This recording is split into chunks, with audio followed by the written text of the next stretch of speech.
Hello, you are listening to the Divorce University online podcast with your host, Tammy Ferreira. Hey guys, Tammy here. And this week I want to talk about how co-parenting with a narcissist is exhausting. Now, I know a lot of you are dealing with this issue, and I hear this over and over about how people are just drained. And this is one of the posts in one of my groups that I run is really what kind of inspired this episode. And somebody posted and said that they were just so drained that they feel like they can't live their life because that person, that narcissist, is controlling every aspect of their lives, and it just feels non-functional. And I think a lot of people can relate to this. And so before we dive into this, let me just remind you, if you are listening to the podcast, please subscribe and also rate and review me. If you're watching me on YouTube, don't forget to hit like on this video and also subscribe to the channel so you get notified as new videos are released each week. Now, here's the thing about this is, yes, it's exhausting. Yes, we're dealing with a lot of attack from the other person and manipulation and the bullying. But your very first line of defense is your own self. Here's what I mean. What the narcissist uses to be able to manipulate you and to be able to keep you in this exhausted state is fear. They implement that fear through a myriad of tactics, including gaslighting, their manipulation, overstepping your boundaries, attacking you, attacking your self-esteem, attacking your self-worth. All of these techniques are all things designed to keep you in a state of fear. Again, there's a lot of words you could plug in there, right? Anxiety, stress, whatever that word is that comes up for you. But I think for a lot of us, it is fear-based. Well, what that means is that they are keeping you in this state because you're much easier to manipulate that way. Let's face it, a person that's fearful or anxious or stressed or feels unworthy or feels insecure, much easier person to control and manipulate than somebody that's coming from a place of confidence and self-worth and assertiveness. And so the very first piece of this to understand is that you are living in a state of fear because of the things that are coming from this person. And here's the beauty of this. You don't have to. You living in a state of fear in some ways is a choice. So the first thing that I usually tell people to do is make a decision. Make a decision, a conscious choice that you are not going to allow this person to have this kind of power over you in your life. Now, I'm not saying just making a decision will solve all your problems. There are, of course, things that you have to follow through on, and we'll talk about that as we progress in the episode. But the very first piece of it starts with deciding that you aren't going to let this person intrude into your life in this way. Because as long as these messages come, or this interaction comes, or this contact comes, and your brain starts going, oh my goodness, what if they're saying is true? What am I going to do about this? What if they do this? What if they do that? Or better yet, I have a lot of people who are over analytical and are going, what's their angle? What are they trying to do? What are they trying to get over on me? And all that kind of thing. And so what that does is it keeps you tied into being focused on them and what they're doing. And we have to really learn to stop and catch ourselves in that state and make the decision of, you know what? I'm going to put this out of my mind. I'm not going to think about it. I'm going to focus on something else. I'm going to focus on something positive in my own life. And you guys, I keep sharing this, this type of stuff in regards to my current struggle with Thomas, which is, where I'm at. And this is really what I have to do in the grief, right? There's a time and a space for the grief, but I have to make a decision that I'm not going to focus on that I'm not going to constantly focus on what I've lost, but I'm going to focus on what I am gaining. And so when you talk about this in the context of child custody and in regard to your fear, if I'm focused on this other person's behaviors and the fear that they are actually trying actively to get me to focus on, if that's working and I allow that, then guess what I'm not focusing on? I'm not focusing on the positives of my interaction with my child. I'm not focusing on the positives of the fact that I got out of this relationship and that I can recreate my life in the way I want, whether that's a new relationship, a new healthy relationship, or something else. I can focus on my career. I can focus on making my home environment a pleasant, comfortable environment. But you can't focus on any of those things if you're allowing this person to drag you down into that fear. And so your very first line of defense is that you have to make a decision that you are going to be intentional about not letting your brain go there. The next the next step that I usually tell people to do is ignore them. Now, if you have not had this experience of dealing with a narcissist, I will tell you that ignoring them is the one thing that will absolutely drive them insane because they thrive on that attention. And they thrive on that attention, whether it's positive or negative. During the relationship, it's usually positive attention. Once the relationship breaks down, a lot of times it's negative attention, but it's still attention. And so the only way to really cut that off is to completely ignore them. But here's what happens. When you ignore them, they ramp up. So their efforts to engage you in the conflict and to try to manipulate you and to pull you back down into that state of fear will increase. Their efforts will increase. And so you have to be prepared for that going in and knowing that this is going to happen, because otherwise you're going to try to ignore them and try to ignore their craziness and their gaslighting and all those kinds of things. And then as they start to increase their effort and get more threatening and more dramatic in what they're threatening, it's going to cause you to collapse into that fear again. And you're going to be right back at the starting point. So you have to prepare yourself for this in advance. Know that this is going to be their tactic and be ready to say, you know what? No matter how bad it gets, I am going to continue to ignore them and make sure that I am cutting off that narcissistic supply of attention that they are so desperately seeking. And if you can do that and you can hold it, then what will happen is it will eventually go away. It will eventually turn and focus on someone or something else. Because, if you've researched narcissism and you've looked this up and you've done all the psychology research and different things like I've researched, then you'll understand that they literally almost can't function without that supply. They can't. I mean, that attention is like their air that they breathe. And so what would happen if you were going without air? You'd search for it somewhere else, right? You search for it in every little nook and cranny that you can find. That's what they will do. So it will turn their attention off of you and onto something else if you can withstand the level of the increase of their efforts. So the next thing that I think is really important for you to do, and this really comes from starting to actually be out of the relationship and starting to try to heal and to really recognize all of the power and all of the control that you handed over to this person. And so what you want to do is take back control of your life. And I know for a lot of us, we turned over that control because we didn't want to fight about it, right? Again, it's exhausting. Co-parenting with them is exhausting, and also being in a relationship with them is exhausting.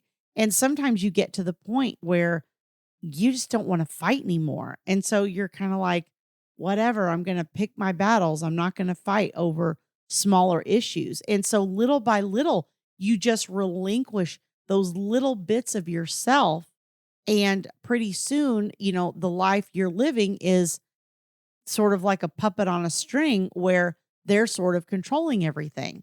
Well, if you've taken the steps to cut those strings, then guess what?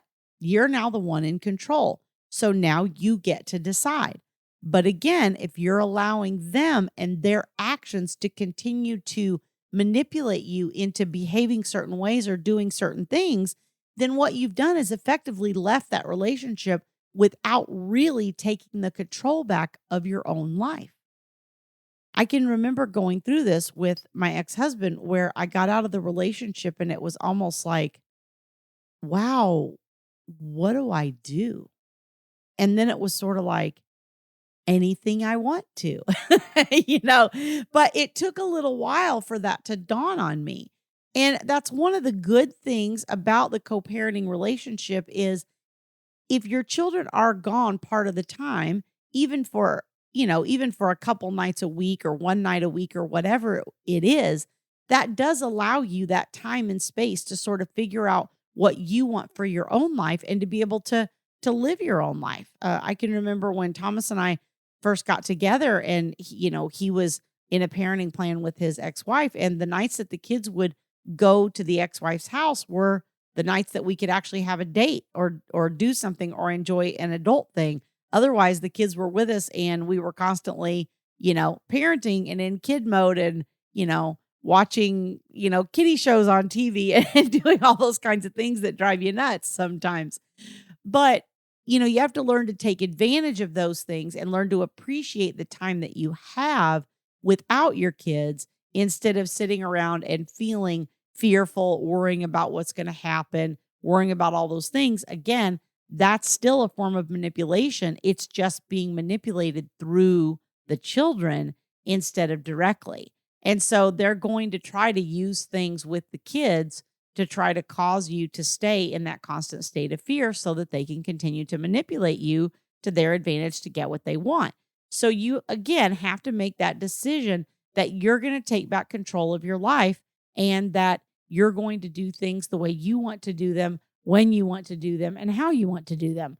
Now, I know if you're in a co-parenting relationship, you probably have court orders. You have certain things that you have to follow. So I'm not saying that you can just ignore court orders and do anything you want. You have to follow, the correct, you always want to follow the correct orders of the court because you can get in hot water for that. But I'm talking about in the context of your own life, your own time when your children aren't there. And when your ex is trying to overstep those boundaries and dictate how you should live your life, how you should parent your kids, how you should conduct things in your own home, that's not for them to decide. That's for you to decide. So you have to be really assertive sometimes in these situations, and you have to come from a place of confidence. And when I say assertive, I don't necessarily mean, putting our hands on our hips and stomping our feet and saying, you can't talk to me that way, or you can't do this thing. Because again, remember, when you're dealing with a narcissist, even that negative attention is a supply for them. So the way that you get rid of those negative behaviors is really by extinguishment, by ignoring them, like I talked about prior, because that's what's really going to cut it off. And that's how you assert your boundaries and how you assert your own position is not by necessarily engaging in battle. And I think this is a real important concept. It's a pitfall that many, many people make. And we don't want to engage in that battle. That's not what being assertive or having confidence is. Being assertive and having confidence is, I'm not even going to engage in this with you. You can't create fear in me through this. I'm not going to allow you to have this power in my life and to manipulate me, not through me, not through the kids, not in any of those forms. And that is really where we start to take our boundaries, our power back. So the next thing, as you can see, my brain was already going there, is boundaries, right? And I talk about boundaries a lot. And boundaries are very critical to your healing, your peace in your own world. And honestly, it's important for your kids too, because they need you to model boundaries and the appropriate way of setting boundaries. Now, let me say this about boundaries. One of the things that this doesn't mean is lack of cooperation. And I run into this a lot because a lot of people feel like, well, if I give them an inch, they take a mile, right? I mean, I think that's a common thing that we all feel about narcissists. And so you have to be careful that you're not just saying no, again, out of fear of a boundary being crossed or out of a fear of that they're going to use it to manipulate in some way. So what I usually tell clients to do is try to be cooperative in the first instance as much as you can, but also if this becomes a repetitive thing, like let's say that they're asking you to switch a day because their parent is in town visiting. I would try to agree to that if at all possible. If you can do it, if you can make it happen, I would try to agree with it. Even if they don't cooperate with you, even if they don't give you that same courtesy back. Because in the court's eyes, we don't want to be doing what they're doing. We want to be behaving well and let them behave poorly so that it creates that contrast of the two situations. So you want to try to agree in the first instance. And honestly, sometimes arguing back and forth with them is the thing that will be the most exhausting for you, is just trying to constantly fight with them. So we need to pick our battles and decide what are the important things to fight about and what are not. And what things, if I'm fighting about it, are going to make me look difficult and uncooperative in the court's eyes. So you want to try to accommodate schedule changes where you can. If you can't, then you say, unfortunately, I'm sorry, I can't, and give alternatives, give solutions, right? I talk about that a lot too, about don't just argue and say, no, I can't do it. Say, I can't do that, but I could do this. And that way you're problem solving and you're not just arguing. But when you do accommodate them, if this becomes an every week thing to where, oh, the next week there's this going on, and the next week there's this going on, and the next week there's this going on, then after a couple of times, you have to draw that boundary. You have to be able to say, I'm sorry, I can't do that this time. Because again, we don't want to be able to let them develop it into a pattern of where, they have this changed night every single week, but we do also still want to appear cooperative for the court. And so a lot of times this is about kind of finding that nuanced middle ground where you're kind of not being difficult, but you're also drawing your boundary. And I think that this is the part that's the hard part, because if we just put our hands on our hips and stomp our feet and draw a very hard, firm boundary, no, I'm not ever going to cooperate with you. I'm not going to change things. I'm not going to accommodate. That line becomes very clear, right? The answer is always no. But if I'm trying to be cooperative, but I kind of don't want it to get out of control, that becomes something that you kind of have to feel for in a little bit better way and really have a clear understanding of what the court wants from you. The next thing that you can do is challenge them. When they say something that you know isn't true, if it's something that you have some way of having them provide that, ask them for it. It doesn't mean that you have to come back and keep asking for it if they don't produce it. If they don't produce it, especially if you're on a parenting app like Our Family Wizard or Talking Parents or App Close or whatever it is, if you're on one of those apps and they say something and you ask them to produce it and then they don't, that in and of itself is it probably never existed. If you had to present that message to the court's going to assume that person wasn't able to produce it or they would have. I find this happens a lot at the very beginning where they'll say that they have an attorney. I hear that a lot from people. And here's the thing to know. If one side hires an attorney, that attorney is required to give the other party notice. They can't just like sneak somebody in and show up for court and be like, surprise, I hired an attorney. It doesn't work that way. And if they do, if they say, oh, I hired him at the last minute, or I just retained him yesterday or something like that, and the attorney comes in and you didn't know, then you can always ask the judge for a continuance if you don't have an attorney, because now I've got an attorney on the other side. I didn't know they were there. I don't have an attorney. I'm now at a disadvantage. So now I'm going to ask the court to please give me time to go and retain an attorney. But this is a bluff that I see that happens a lot, where they'll say, well, my attorney says blah, blah, blah, blah. And it's probably not true in a large portion of the incidences. I know that with my ex-husband, he also did that and said, well, I talked to an attorney and blah, blah, blah, blah. And later I found out he never even once talked to an attorney at any point during our entire divorce or custody proceedings. So it was all just a bluff. So if I got some kind of message from them that said, oh, well, I hired an attorney, I would say, oh, okay, could you please provide me with their contact information and I'll reach out to them to discuss the issue. Actually call them on what they're alleging. Again, if you have the ability to do that. Sometimes it's something a little squishier and there's nothing that you can really ask for. But if they say something like, oh, the teacher said blah, blah, blah, blah. Okay, did you get an email from her, or did she tell you that in person, or how was that information relayed to you?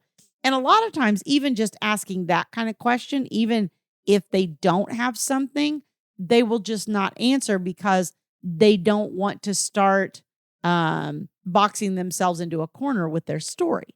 This is why a lot of times narcissists won't want their current mate and their new mate to have any discussions, because they're lying usually to both people, and it starts boxing them in a corner when the two people start comparing notes on things. And so this can work in kind of that same way. Just the fact that you ask about the details of it. Well, when did you talk to her? Well, did that come in email? How did you get this information or whatever? A lot of times they'll be reluctant to even respond to that because they don't want to risk boxing themselves in and somebody figuring out that they were lying.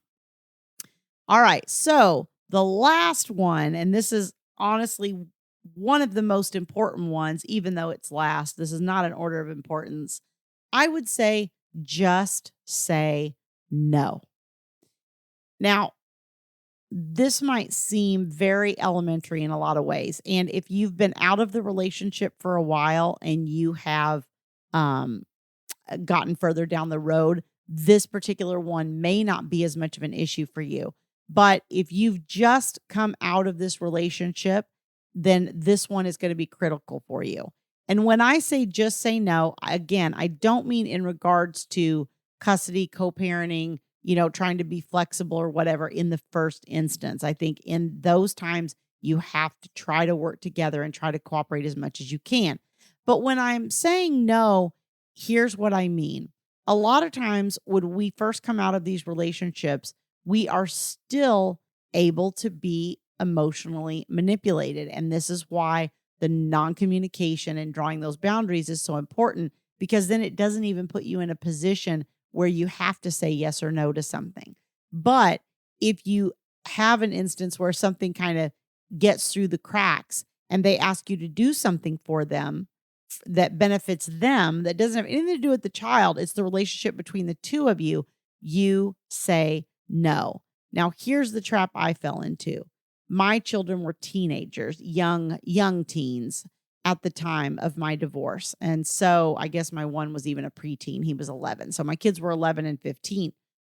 And I always justified this to myself through, this is important, for the kids. This is their dad, and kind of having that empathy that we have and feeling bad for the other person. This is their dad and I don't want to see this struggle for him and all these kinds of things. But remember, because we have that level of empathy, this is why the narcissist is preying on us, right? And this is the way they drain our energy, because now I'm off doing this thing for them, which is time I could have been investing in something I need or wanted to do. And I'm not. I'm suddenly going and running to help them. So one of my classic stories that you may have heard before if you've listened to me for a while is I can remember that about 10 years ago, my mother passed away suddenly from a massive heart attack. And I flew back to Kentucky where my mom lived, where I grew up. And I went and I had to handle some of her affairs. I had to help my stepdad with some things. I went to the funeral home and made arrangements. This came as a very traumatic shock. I didn't sleep all night the first night because I went and got on a plane. Like, this happened late at night. In California, it was about 10 o'clock at night. And so I was immediately, online looking at tickets, finding an airplane flight and all that kind of stuff. And so I was up all night that first night. And then I got to Kentucky and I was handling stuff during the day. And in the evening, I was sleeping in my mom's bed. My mom and stepdad had slept separately at this point. My mom had had back surgery and a lot of issues. And so they were sleeping separately. So I was actually sleeping in my mom's bed. So I wasn't sleeping more than 4 or 5 hours a night. And I did that for 2 or 3 nights. And then I flew back home to California because Thomas and I had work stuff going on that later that week. And I got home and I remember saying to Thomas, I'm so exhausted. Like, can we just go pick up something for dinner? So me and him and the kids drove down to pick up a carryout order. And when I was on my way down there, my phone starts ringing and it's my ex-husband. Now, you would think I would have enough wisdom at this point not to answer the call. I mean, I'm with Thomas. I'm married to Thomas. I've been married to Thomas for 4 or 5 years at this point. But I always say this took me several years to really learn and draw the boundary around these narcissistic issues. And so anyway, I pick up the phone and my ex-husband said that he had run out of gas and he needed me to come and pick him up and take him to get some gas and bring a gas can with him with me if I have one. If not, we'll have to buy one at the station. And I said, do you have money? And he kind of, and this is a man that didn't pay me support, right? So I'm struggling financially. I've just flown home to see my mom, spent money. Thomas and I are working ourselves to death trying to make up for everything. And he kind of chuckles and says, if I had money, why would I have called you? And, something inside me clicked. And one of the last things that my mother texted me on text, I still have it on my phone, is the best advice I can give you is to stay away from him. And she was absolutely correct because I needed to draw that boundary for me. I needed to learn how to say no. I needed to learn to ignore him. And I needed to learn to assert my own well-being with confidence.